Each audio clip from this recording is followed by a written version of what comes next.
Appelsínu marmelaði, þekkt fyrirbrigði, en núna ætlum við að gera svona einföldari og ferskari lausn. Við erum hérna með mandarínur og við ætlum að gera mauk úr þeim.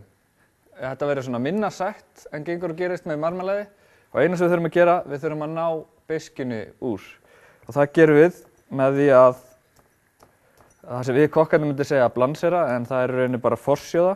Ég ætla að fá að stinga göt í mandarínuna svo náttúrulega vatnið komist í gegnum skinnið. Það eina sem við gerum, við erum með sjóðandi vatn, við setjum þetta ofan í vatnið og leyfum suðuna að koma vel upp. 1 mínúta sjóðum við þetta, þá sigtum við þetta og setjum þetta aftur í vatn.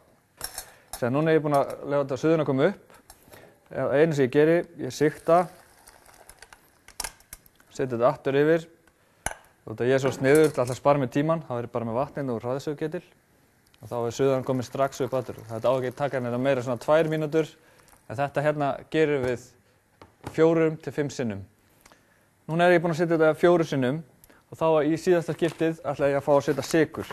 Sykurinn hann hjálpar að binda þetta og það kemur svona síðasta punkturinn yfir yfir til að fá þetta verið svona milt mandarínubragð.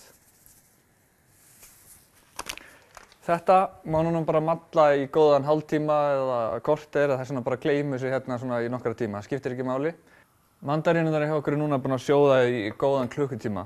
Þetta er bara að láta malla og núna er aðeins búin að auka suðuna til að það springi út safinn í miðjunni og eina sem það er að gera þá er náttúrulega bara að sigta vökvann frá sem er í rauninni meiri orðið eins og síróp út og ég bætti smá sykri við.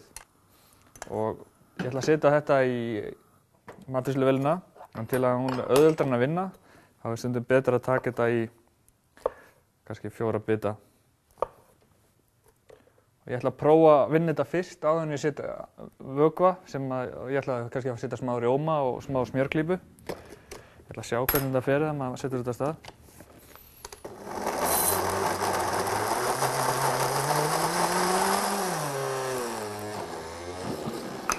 Smá rjóma.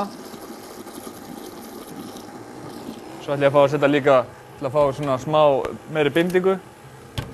Setja smjörklípu. En það er líka rosalega gott að setja ólífuolíu, þetta börkurinn bindur fitu.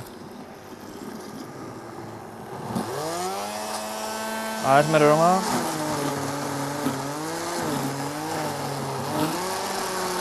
Þetta er svona ekki alveg sætt marmelaði, þá ætla ég að fá að setja smá salt. Smá pipar.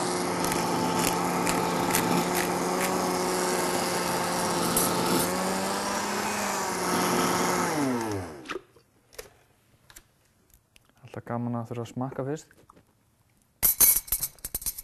Þetta er svona, gefur rosalega góða fyllingu. En auðvitað má náttúrulega sigta þetta líka og setja meiri rjóma ef fólk vill. Þetta væri hægt að gefa með villibráð, svínasíðu, jafnvel fisk. Þá er bara mandarínu marmelaði nýja heimsins, klárt.